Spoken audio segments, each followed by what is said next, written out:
The Liar by Scott Gressitt.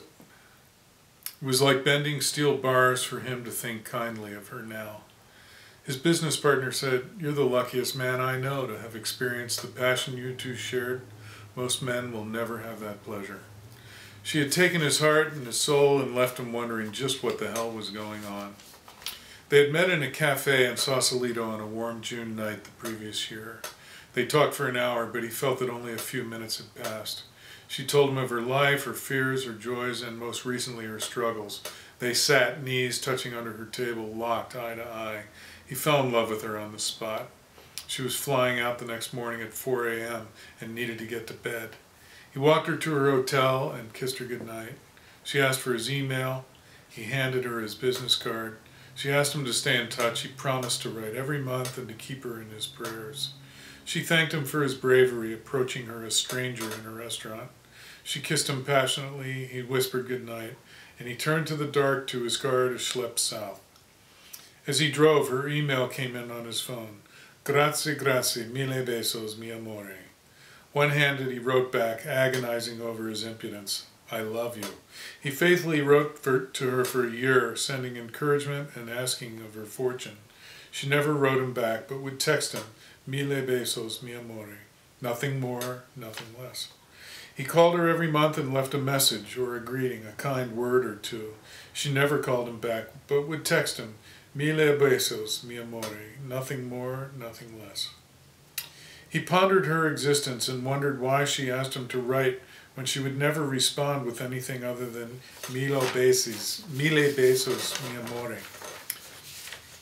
He moved on with his life, his recovery from divorce, from alcohol abuse, from the failure of his businesses and the loss of his home, cars, and stuff, but mostly the grief of losing his family. Then one day out of the blue she called him. "I'm coming to San Diego. I'd like to have coffee with you." Without hesitation he replied, "Fuck you. You will not come here for coffee. If you come here, we're going to dig down. We're going to see what is at the bottom of this passion. I want nothing to do with you if we're not going to solve this." She was quiet. He said nothing more. The seconds ticked by. He could hear her breathe. Then he heard her cry. Through her tears she said, "I'll email you my flight and hotel info, amore. May I call you tonight? That you would put me to sleep with one of your stories?" He agreed. She called him from Washington, D.C., from yet another hotel room. She slept in hotels 300 nights a year. She was lonely. She had been lonely for 11 years, no man in her life. He didn't get it. She was 6 feet tall, long shocks of henna over her shoulders, impeccable features, and a woman's body, slim-waisted and full-breasted. She was fine in every way. She was brilliant, had lived everywhere, and lived fully. She was wealthy and articulate. She walked into a room and won the attention of everyone present. "Why are you alone, my dear? I'm sure I'm not the only man on the planet who is taken with you. You're the first man I've met who didn't want my sex or my money. For a year you have kept your promise, written to me, encouraged me, and never asked for anything in return. You are faithful and good. I've waited a decade for a man like you. I love you." 3 days passed, and they spoke each morning, and he read her a story every night at bedtime.